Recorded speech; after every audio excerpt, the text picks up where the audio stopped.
زید حامد صاحب، اسرائیل غزہ پر بمباری کر رہا ہے، بظاہر مسلم امہ خاموش ہے، لیکن کیا یہی ایک پوائنٹ ہو سکتا ہے جس پر مشرق وسطیٰ کے ممالک ایک بار پھر سے اسرائیل کے خلاف اکٹھے ہو جائیں؟ دیکھیے، یہ بات ہم آپ کو بتائیں کہ جیسے ہم نے کہا کہ جب مشرق وسطیٰ میں اسرائیل نے یہ دیکھا کہ ہم عراق اور شام میں زندہ لوگوں کے کلیجے چبا رہے ہیں اور پوری مسلم دنیا خاموش بیٹھی ہوئی ہے، تو یہ وقت تو اسرائیل کے لیے آئیڈیل تھا کہ اس نے بہانہ بنا کر پورے فلسطین پر اس وقت غزہ کے اوپر اس طرح بمباری شروع کر دی ہے کہ استغفر اللہ العظیم، آپ سوچئے کہ گھنی گنجان آبادی کے اوپر F-16 بومنگ کرتے ہوئے جا رہے ہیں، پوری دنیا خاموش ہے۔ بی بی سی یہ کہہ رہی ہے کہ فلسطینی اسرائیل پر حملہ کر رہے ہیں اور اسرائیل اپنے دفاع میں کارروائی کر رہا ہے۔ اس طرح کا پروپیگنڈا ہو رہا ہے۔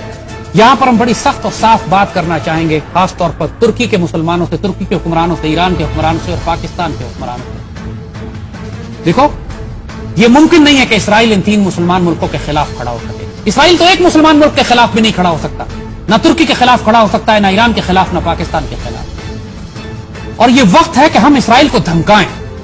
جب ماوی مرمرا کے اوپر وہ کشتی جو ترکی نے بھیجی تھی سامان لے کر فلسطینیوں کے لیے، جس کے اوپر اسرائیل نے حملہ کیا تھا، جس کے بعد اسرائیل کے اور ترکی کے تعلقات کشیدہ ہو گئے تھے، اور حالت یہ 2 سال 3 سال پہلے کی بات ہے، جب حالت یہ ہو گئی تھی کہ اسرائیلی ایئرکرافٹ اور ترک ایئرکرافٹ آمنے سامنے آ گئے تھے ایک دوسرے کے، اس وقت ترک فائٹر پائلٹس جو فلائی کر رہے تھے اسرائیل کے خلاف، اس میں پاکستانی پائلٹ شامل تھے۔ یہ بات دنیا کو نہیں معلوم ہے۔ پاکستان ایئر فورس اس وقت فلائی کر رہی تھی ترکوں کے ساتھ اسرائیل کے خلاف، اور اگر جنگ ہوتی تو ہم شامل ہوتے۔ یہ اب کرنے کی ضرورت ہے۔ اس وقت تھوڑی سی غیرت خدا کے واسطے دکھاؤ کہ پاکستان ایئر فورس اور ٹرک ایئر فورس مل کے بامنگ کر کے آئے اسرائیل کے اوپر، ایک دیکھیں پھر کیا ہوتا ہے۔ اس کو دھمکی دے، بغیرت اور بزدل ہیں وہ یہودی، وہ صرف بچوں اور عورتوں پہ بامنگ کر سکتے ہیں۔ پاکستان کی صرف موجودگی ایک تھریٹ کافی ہے ہمارا کہ ہم تل اویو پہ 2 بم ماریں گے جا کے، تمہارا دماغ ٹیک کر دیں گے اگر تم نے یہ بمباری فلسطینیوں پہ نہ روکی تو۔ لیکن پاکستان تو اپنی جنگ میں مبتلا ہے، ایسی بات پرائی جنگ میں کیوں جائے گا؟ بات یہ پرائی نہیں ہے جنگ، یہ ہماری جنگ ہے۔ یہ کوئی پرائی جنگ، امت رسول کی جنگ پرائی نہیں ہوتی، ہم ایک وجود کی مانند۔ یاد دیکھیں پاکستان ایئر فورس کا ہم آپ کو کیریکٹر بتائیں کیا ہے۔ صرف ہمیں اگر قیادت ہمیں اس طرح کی مل جائے، ہمارے حکمران اس وقت اتنی کریج، جرأت اور غیرت اگر دکھا سکتے، استغفر اللہ، ہم شرم سے ڈوب مرنے کا مقام ہے ان حکمرانوں کے لیے۔ ایک مرتبہ اسرائیل کا تھریٹ آیا کہ اسرائیل پاکستان کے کہوٹا پلانٹ پہ حملہ کرنے کے لیے آ رہا ہے، پوری پاکستان ایئر فورس کو الرٹ کیا گیا اور اس وقت کنٹینجنسی پلاننگ کی گئی، بنایا گیا کہ اگر اسرائیل نے کہوٹا پہ حملہ کیا تو ہمارا رسپانس کیا ہوگا۔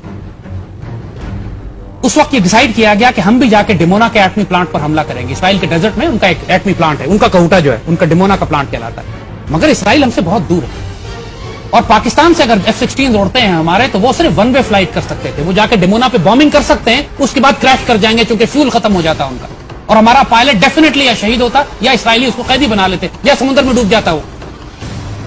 تو اس وقت والنٹیئرز مانگے گئے پاکستان ایئر فورس، کہا گیا کہ جی 1 وے مشن ہے، ہمیں والنٹیئرز چاہیے۔ جنون تھریٹ تھا، یہ مذاق ایکسرسائز نہیں ہو رہی تھی، کوئی ہائپوتھیٹیکل بات نہیں تھی۔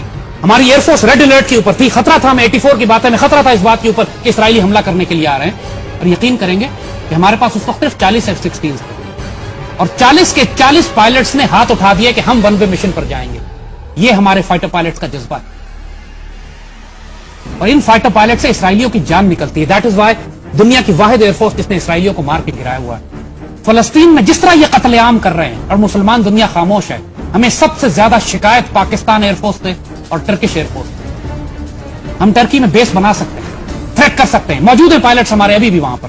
ٹرکی کے ساتھ ہمارے تعلقات ایسے ہیں، اگر پاکستان میں حکومت ہے، اس میں ذرا بھی غیرت ہے تو ترک وزیر اعظم سے بات کرے۔ اگر ماوی مرورہ کے اوپر، اس کشتی کے اوپر اسرائیلی حملے کی وجہ سے ترکی اور اسرائیل آمنے سامنے آ سکتے ہیں، اس قتل عام کو روکنے کے لیے بھی ہم اس یہودی کو زید حامد صاحب، پاکستان اور ترکی کی فضائیہ انڈیپینڈنٹلی تو یہ مشن کنڈکٹ نہیں کر سکتے، آپ کی شکایت تو پھر OIC سے بھی ہونی چاہیے۔ ایسی بات نہیں ہے، OIC تو ہے ہی نہیں، کوئی وجود ہی نہیں رکھتی، ہم کر سکتے ہیں نا۔ ماوی مرورہ کے اوپر جب تھریٹ ہوا تھا تو ہم نے OIC سے تو نہیں پوچھا تھا، ترک ایئر فورس اسرائیل کے خلاف اڑی تھی اور ہم شامل تھے ان کے ساتھ۔ جب پاکستان انڈر تھریٹ آتا ہے تو کون سے مسلم ممالک پاکستان کو سپورٹ؟ کوئی نہ آئے ہمیں سپورٹ کرنے کے لیے، لیکن ہماری ذمہ داری ہے کہ جب فلسطین کے بچوں کی حفاظت ہم کریں۔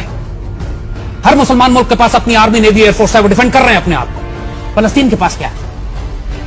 ایک لمحے کے لیے سوچیں کہ اگر آپ کے بچے عورتیں وہاں پہ ہوتی، کم از کم پاکستان کی فوج کی طرف سے، کم از کم پاکستان کی حکومت کی طرف سے یہ تھریٹ تو جانا چاہیے ان بغیرت اسرائیل۔ دیکھیے، انہوں نے آپ کو معاف تو کرنا نہیں ہے، آپ ان کو تھریٹ دیں یا نہ دیں، وہ تو آپ کے دشمن ہیں ہی۔ انہوں نے آپ کو جب موقع ملے گا حملہ کرنا ہی ہے، مارنا ہی ہے، وہ انڈیا کے ساتھ مل کر بھی آئیں گے آپ کے اوپر۔